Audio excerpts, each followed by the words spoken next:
Hello and welcome to Effective Virtual Meetings. During this session, we will focus on the key components for planning, preparing, and conducting virtual meetings. All of these concepts can also be used when conducting face-to-face meetings or conference calls as well. Let's take a look at our learning objectives. During today's session, we will discuss how you can reduce the amount of time you spend in unproductive or unnecessary meetings by using various planning tools prior to a meeting, identify facilitation best practices for conducting an interactive and engaging virtual meeting, and ensure that action items are completed so that progress continues with critical business initiatives. Our agenda for this webinar is as follows. We will spend the majority of our time focusing on the steps needed to plan and prepare an effective meeting. In doing so, we will introduce you to the 6 parts of meeting management, also known as the 6 Ps of meeting management. Then we will cover facilitation best practices and a model called the spaghetti diagram. Finally, we will identify ways to follow through after a meeting through meeting minutes and action items. Let's jump into our first topic, the importance of meeting planning. The first step in preparing for a virtual meeting is to ask yourself, what am I trying to accomplish? And what's the best way to achieve that goal or outcome? The answer to these questions will help determine the next steps, which is, do we even need to meet? So please get into the habit of asking this question a lot. What am I trying to achieve, and what's the best way to accomplish or achieve that goal? Also, do I need a meeting to accomplish my goal, or is there another way to achieve the goal that I'm trying to achieve? Calling and conducting a meeting involves cost and it requires justification. So there needs to be a good reason to hold a meeting. There are plenty of bad reasons to hold meetings. For example, it may be quicker than writing an email. We've always had a meeting. It's already on my calendar. I can't guarantee my message is received unless we meet. Before you call a meeting, ask yourself, is this a convenience or a formality meeting? Don't hold the meeting just because it will take you, as the meeting leader, less time and energy. Also, is there a better way to communicate? Should you send an email, send a video, write a newsletter, or anything else that could replace your meeting? Again, first think about the goal and then determine whether scheduling a meeting, virtual or not, will accomplish that goal. If you decide that a meeting is needed, then you will need to spend the requisite time to plan your meeting. By effectively and appropriately planning, you will reduce the amount of wasted time. As Benjamin Franklin once said, when you fail to plan, you are planning to fail. How true that is. A great tool for planning your meeting is called the 6 parts of meeting management, or the 6 Ps of meeting management. And we'll go through each in order. The following slide shows the guidelines for preparing for a virtual meeting, or again, even an in-person meeting. All of these tools can be used for either. It's called the 6 parts of meeting management, or the 6 Ps of meeting management. And it's a way for you to keep organized in planning and conducting an effective and efficient meeting. Let's look at each one more in detail. The first thing that you want to consider is, what's the objective or the purpose of the meeting? Why are we meeting? What's the reason that we're meeting? What's the compelling reason that we're meeting at this time? The next thing you want to look at is, what is the result or the outcome or the product that you want to obtain? What do you want to walk away from the meeting with? So what is that physical, tangible thing that you want to walk away from the meeting with? The next thing you want to consider is your agenda or your process for the meeting. What agenda will you follow in order to facilitate an effective meeting? An appropriate agenda is required. Next, we're going to look at the length of your meeting, or the period of time that you believe that your meeting will last. How long will the meeting last? And then starting and stopping on time is critical. Next, we want to look at the people. Who are the people who need to be present in order to accomplish the purpose and achieve the desired results? And finally, you want to consider the place and the platform. What equipment or platforms may be needed to conduct the meeting effectively? Does the platform have the needed functionality to accomplish the purpose and achieve the desired result? Please also note that each of these items is listed by order of importance. For example, the first step is to define the purpose and then identify the product.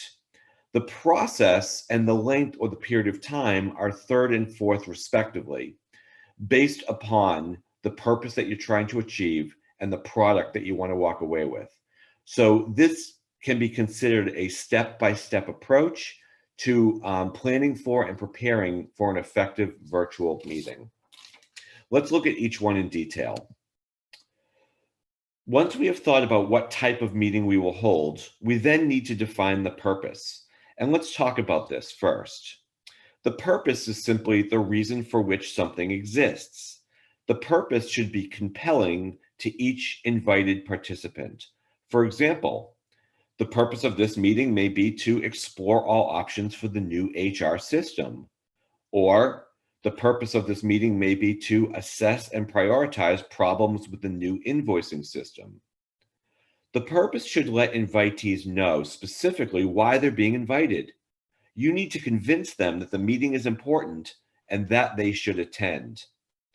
Persuading them as if they have the right and the obligation to decline weak invitations, because they do have the right to decline if it is a weak invitation and there isn't a compelling purpose. And if you can't define the meeting purpose, then you really don't have a reason to meet. Once you've defined the purpose, the reason for your meeting, you then want to look at the next item, which is the product or the intended result. The intended result should answer the question, what will we walk out of this meeting with? What is the specific deliverable or deliverables that we will create by the end of this meeting? There may be two intended results, product and knowledge. What's important to understand here is that your intended result should be written as a noun, not as a verb. For knowledge results, you may want to think about how you will test or measure the knowledge that has been gained. In other words, your meeting may be for the purpose of increasing someone's knowledge or understanding of something, which is completely fine. Sometimes it makes sense to conduct a virtual meeting to share information with others. But remember that the intended result here is not simply to share knowledge, but rather to increase awareness or understanding of something.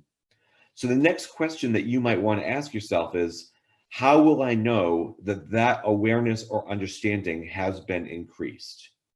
So when you're looking at the product or the knowledge results at the end of your meeting, you want to walk away with potentially a list of something or a plan for something, maybe a decision on something or an agreement on something or feedback on something. Again, knowledge products might be increasing or gaining or improving awareness or understanding of whatever it is that you want them to gain so that they can do something with that knowledge. These intended results and these products, again, need to be written as nouns and not verbs. They are brief written statements. They're specific and measurable, and they've got to be aligned with a very well-crafted agenda. Here's an example of what good intended results or products would look like. For example, we don't want to just talk about expense reduction in 2020. What we want to do is walk out with a list of expenses that will be cut in 2020. We don't want to simply discuss educating employees on the new PO process. We want to walk away with a plan for educating all employees on the new PO process. We don't simply want to talk about options for the department holiday party. We want to walk away with a decision on where to hold the holiday party. And then finally, we don't want to just discuss new safety procedures in the lab. We might want an awareness of, an agreement on the new safety procedures in the lab. So as you're looking at these intended results, these purposes, these outcomes, you do want to make sure that these are written as a noun and not a verb. A verb might describe how we achieve the intended result, but verbs are not the intended result. Meeting participants need to be clear on what is to be achieved during the meeting, and it does help them to focus. So what do we going to walk out of the meeting with? It's also easier to measure if you've achieved your intended result. Now, meetings can have one intended result or product, or they can have several intended results or products. Once you have defined the meeting purpose and the products or intended results, you're now ready to plan your agenda or your process. Now, remember, agenda and process is the third item on the list, and length is or period is the fourth item on the list. We shouldn't even begin thinking about the way that we will achieve our intended result or how long it will take to get there until we have fully defined both our purpose and our product. All too often, we schedule meetings in the following way. Okay, let's schedule a 1-hour meeting to discuss that. Now, think about your specific meeting and write down the intended result of that meeting. So here's a good example of what a good purpose, product, and process may look like. So let's look at how a meeting with one intended result might be structured. Here there are 3 agenda items that are needed to achieve one intended result. Your purpose might be to assess and prioritize problems with the current invoicing system. Again, that's a very compelling purpose statement, and it basically drives the reason for having the meeting. Now, the product that you want to achieve is you want to walk out of that meeting with a list of the top 3 problems with the current invoicing system in order of priority. That is the actual tangible thing that you're walking out with. Now, your 3 agenda items might be, first, we're going to brainstorm current problems with the invoicing system. Maybe we're going to sit down, we'll do a round robin. We're going to capture things on a whiteboard, possibly on a shared site, maybe in chat. Then we're going to review the results from the employee survey, which could give us more data into the problems that we're facing with the current invoicing system. And then finally, we're going to determine the top 3 problems in order of priority that the team will focus on finding solutions for in Q4. So this is a very good example of what a purpose, a product, and a process statement may in fact look like. Please notice the product and see how it's more of a noun and not a verb. Again, this is what you're going to walk away with at the end of your meeting. This is your measure of success.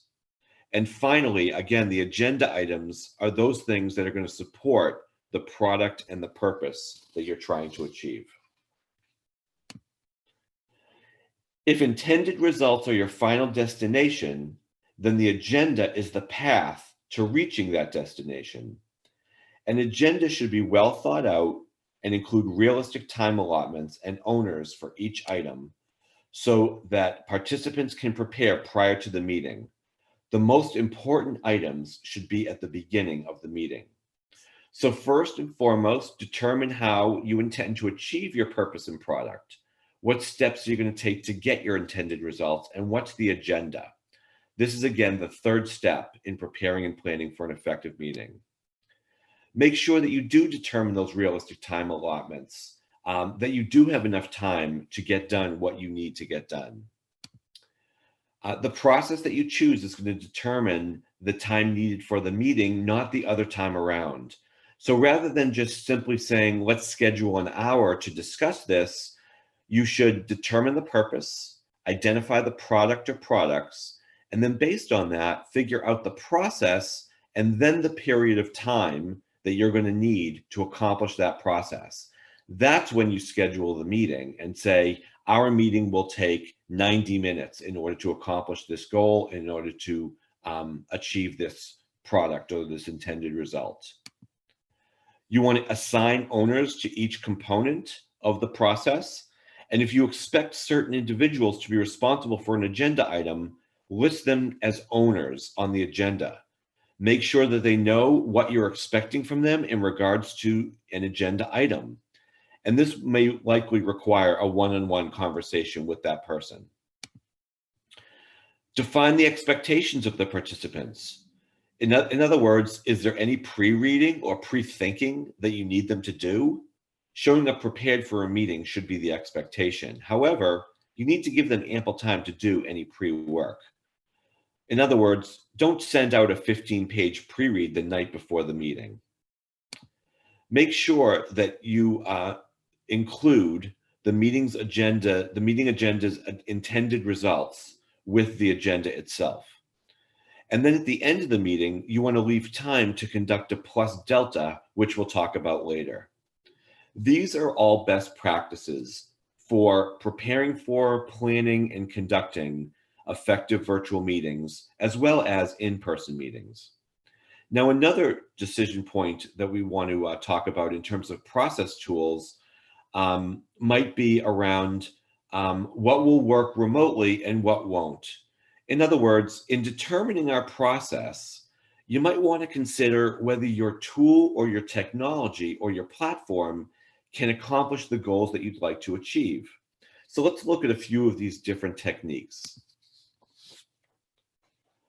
So you may decide that during your meeting, you might want to do some brainstorming. So let's look at brainstorming for a second. What will this look like on a virtual platform? Will people just simply shout things out, meaning that they have to unmute themselves to do that? Will they use the chat function to share their thoughts and brainstorm? Will you open a whiteboard? Will you open a shared document that they can all access? Or will you have them even brainstorm prior to the meeting to think about those things and then come to the meeting with their list of brainstormed items?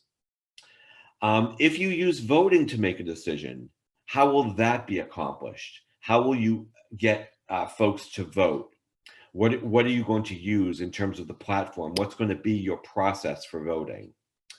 There are a couple of other items here, other tools and techniques that do work well virtually.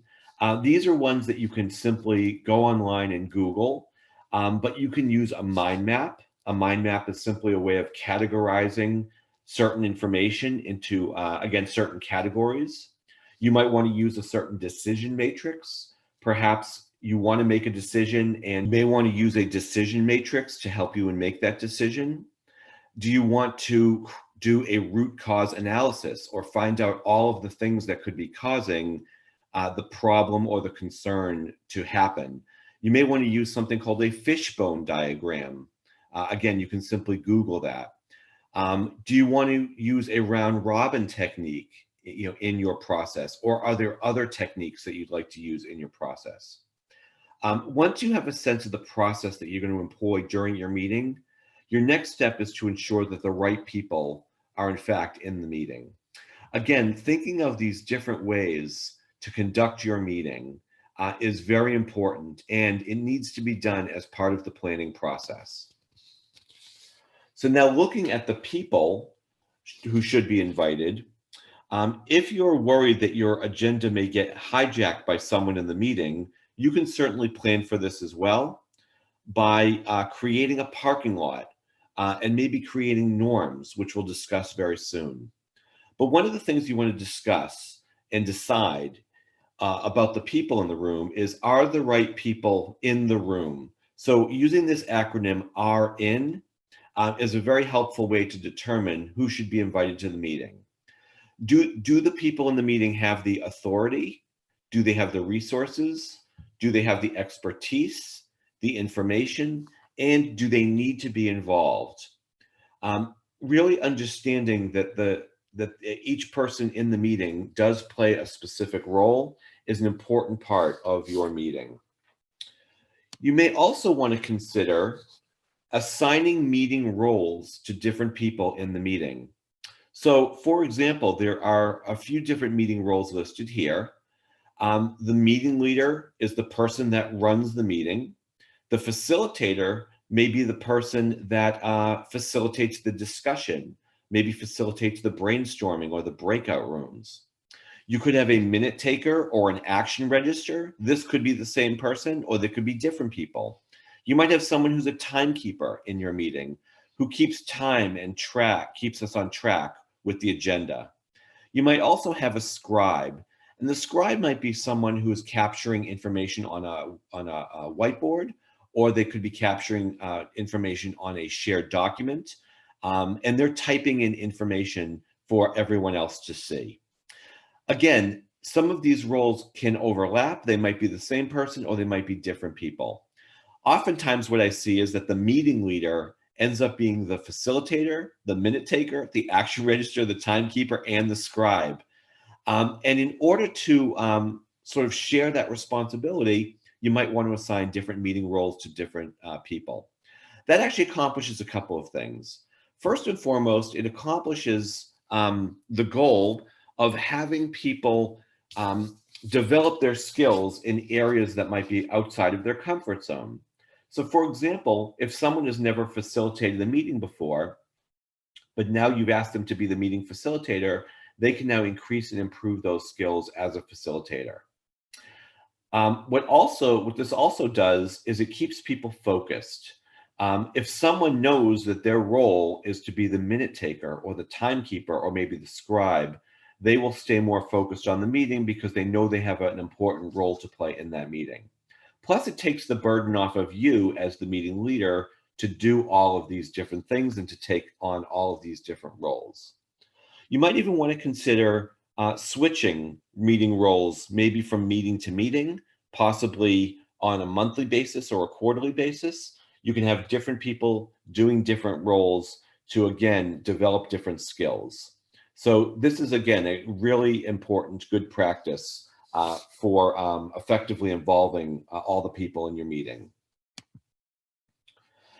Next, we want to look at the platform and the place. Now, this step oftentimes is overlooked, or it might be an afterthought.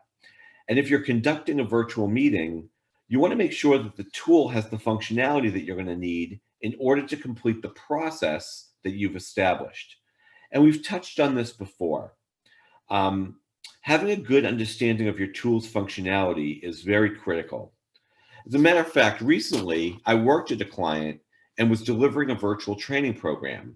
The training design called for breakout rooms, but the tool that they used didn't have that functionality available. So I had to pivot to another process. So you want to think about, how will the meeting be held? Is this going to be a call only? Will video be required? Will there be a screen share that's needed? What equipment or what tools or what platforms will be needed in order to conduct the meeting effectively and facilitate a smooth process? Does the tool support the process that you've just come up with? Does the platform have that needed functionality to accomplish the purpose and achieve the desired result? For example, do you need screen share? Do you need a whiteboard? And does your tool have that functionality? Is the platform new to the facilitator or other key roles in the meeting? If they are, you should do a dry run or log on early to ensure that those people know how to use the tool. And finally, does everyone who's attending the meeting know how to use the technology? If you're asking people to annotate onto a slide, do they know where those annotation buttons are? Do they know how to access the annotation toolbar? Making sure that people know how to use the technology will certainly reduce wasted time in meetings when you have to stop and explain how to do things on the technology. Finally, you want to look at, again, those tools available on the platform. Things like chat, raising your hand. Do you have a poll that you'd like to include? Is there a Q&A? When you're presenting or sharing a document, again, do you need to use annotation tools for emphasis? Will you be looking at whiteboards? Are you going to be sharing blank PowerPoint or Word documents? Will you need breakout room functionality and capability so that people can break out into smaller groups and have small group discussions and small group interactions? By the way, having breakout room functionality, if it's available to you, is a great way to include those more introverted preferences who might be in the meeting. Folks who are more extroverted are fine with just taking themselves off mute and speaking. People who might have more introverted tendencies may prefer the smaller group interactions. So in considering your audience and considering the people in your meeting, you may want to think about the introverts versus the extroverts in your group, and then how you're going to make sure that you can involve everyone in your process. Now, another thing to plan for an effective meeting is to create meeting norms. So what are meeting norms? Well, norms are guidelines for interacting with each other during the course of the meeting. You may want to draft some prior to the meeting and then invite participants to add. Norms are a code of conduct, if you will. They're a way that we are going to interact with each other before, during, and after that meeting. And they're very specific and they're very measurable. And what they do is they really keep us on track and on task. So some best practices around norms might be, and things that you might want to consider might be, a norm could be one person is going to speak at a time, be respectful of others' opinions. You might also have one that says, we don't interrupt people when they're speaking. You might want to have a norm around active listening. So how do you know that someone is actively listening? You might want to decide as a team that you have no multitasking during meetings. In other words, not looking at email or text or having other devices available during meetings. Make sure that if the topic is confidential, ensure that confidentiality is agreed to up front. Maybe make sure at the start of every meeting that the meeting leader is going to review the purpose, products, process, agenda, meeting norms, and meeting roles. That may be a meeting norm to discuss the norms. You may have a meeting norm of agendas being sent out to all meeting attendees at least 24 hours prior to the meeting. You may even have one around action items being sent out to all attendees within 24 hours of the completion of the meeting. And then finally, you might have a meeting norm around meetings starting and ending on time, regardless of whether everyone is in fact at the meeting. The reason why you want to make these meeting norms as specific and explicit as possible is because you want a way to measure success. So as an example, if your meeting norm was simply to send the agenda out prior to the meeting, in theory, if that agenda was sent out 1 minute prior to the meeting, you will have met that norm. But that probably wasn't the intention of having the norm. You want to put a timeline associated with that norm, whether it's 8 hours, 12 hours, maybe 24 hours. It's really up to you and the team. The other thing about norms that's really powerful is that norms are created by the team, by the group who's conducting the meeting and who's attending the meeting. And norms are agreed to through consensus. So consensus means that everyone agrees to support those norms.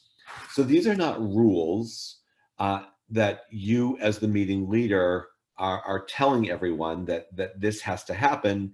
These are agreed upon code of conduct, or ways that we are going to behave towards one another that we have all agreed to and we've all agreed to support. So meeting norms, once created and adhered to, can be extremely powerful in keeping your meeting on track and on task. So here's a checklist that you can use to assist you with planning and preparing for your meeting. So again, is there a clear purpose for your meeting? Can you make your purpose statement more compelling if in fact it's not compelling? Is the intended result a noun and not a verb? Are there too many intended results given the time that you've carved out? Is the format appropriate for a virtual meeting? Does the process support the achievement of your purpose and intended results? Are the time allotments realistic?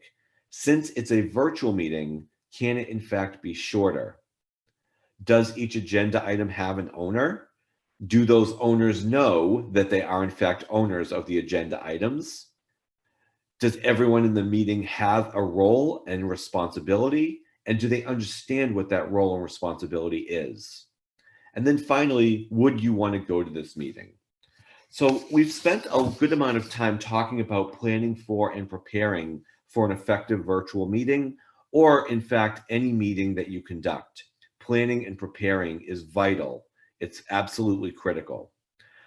We've spent this amount of time on that piece because this is probably the most important thing that we can do to ensure that our meetings are as effective and efficient and successful as possible. And again, in trying to reduce the amount of waste that we have in our meetings, we want to spend the time to plan effectively and appropriately. Now, once we've planned and now we are conducting our meeting, there are some facilitation best practices to be aware of. So when it comes to virtual meetings, you want to log in at least 5 minutes ahead, if at all possible.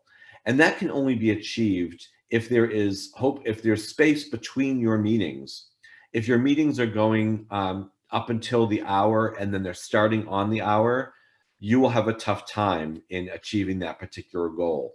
So you might want to look at how your meetings are structured and how your day looks to ensure that you can log into the meeting at least 5 minutes ahead.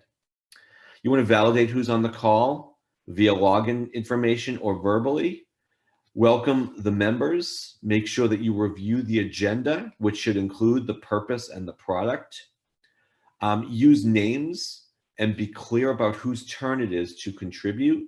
So you might want to use their name before asking a question. Ensure that everyone in the meeting makes a contribution. This might be something that you want to prepare for them ahead of time. Again, for participants who might be more introverted, whom you need to make a contribution, you may want to have them prepare ahead of time, come with their thoughts or their questions or their ideas, rather than thinking of them in the moment in the meeting. Stay on track and keep to time. The timekeeper can certainly be used to help you with this. Any items that are not on the agenda, you can certainly place into a virtual parking lot to be discussed at a later time. That also may be one of your meeting norms, that if an item that comes up is not on the agenda, it's to be placed in a parking lot to be discussed at a later time. Have everyone use their camera if available. Always good to see people's faces if at all possible. And then make sure that you review all action items before you close the meeting so that everyone knows exactly what they're responsible for moving forward. Now, during the meeting, some facilitation techniques to keep in mind is you want to focus more on your intonation and your pace. So vary your tone of voice and vary your cadence. Enhance any expressiveness that you have to engage participants and maintain interest. Be appropriately directive. So you want to avoid people talking over each other. Be clear about introductions. Identify who will speak next when seeking input. This is especially important when we're talking about virtual meetings versus in-person meetings. What you might also want to do is have a norm around when someone should be speaking in a meeting. Some teams that I've worked with have decided that before someone speaks, they click the hand raise button on the tool and then they're called on, kind of like when we were back at school. That might be an appropriate norm to use with virtual meetings so that people aren't talking over one another and interrupting each other, and we can in fact hear what others have to say. Make sure that you adhere to the agenda. Let participants know where you are on the agenda. Again, make sure that they know what their roles and responsibilities are during that meeting. And then you want to encourage that participation, invite dialogue and questions so participants can hear different voices, see different people, and hear a different approach. Again, you want to think about the people who you've invited to your meeting, what their preferences or tendencies or inclinations happen to be, and maybe even talk to them before the meeting, share with them the intention that you have for the meeting, and that you'd like to encourage their participation during the meeting. Again, setting that up will ensure more that you have a successful meeting. You want to avoid and minimize the following. You want to avoid long stretches of one person talking. You want to avoid complicated or dense slides. As a matter of fact, the general rule of thumb is on a slide, you should have no more than 7 bullets, and you should have no more than 7 words per bullet. That's a general rule of thumb when it comes to PowerPoint slides. The more you can use icons, pictures, and then just use those to help you, will serve you better. Try to reduce distractions, including any sounds that might be in the house. Some that might be easier than others to be able to do that. And then try to reduce and avoid cluttered or distracting backgrounds. Certainly be aware of what's visible behind you and what others can see. Now, I do have a tool I'd like to share with you, and that tool is called the spaghetti diagram. And that's going to help us to ensure more active participation throughout these meetings. So what I'm going to do now is I'm going to use my annotation tool and share with you how this works. Now, this tool is simply a way to capture participation during a virtual meeting. So you'll know who might be talking more and who may be talking less, or who may not be talking at all. It can be used as a follow-up conversation with any of the individuals on your team or in the meeting, and it might help to involve those folks with more introverted preferences. So the way that it works is this. As the meeting leader, or possibly the facilitator, you simply just want to take a blank sheet of paper and have that in front of you on your desk. And what you're going to do is you're going to write the names of everybody who's in the meeting. So here we have 6 people who are in our meeting, and you write their names in a circle, just as we show here on the slide. Now, when somebody in the meeting, including yourself, makes a comment or a statement or asks a question of the entire group, you're going to draw an arrow from that person to the middle of the circle, because that was a comment or question to everybody.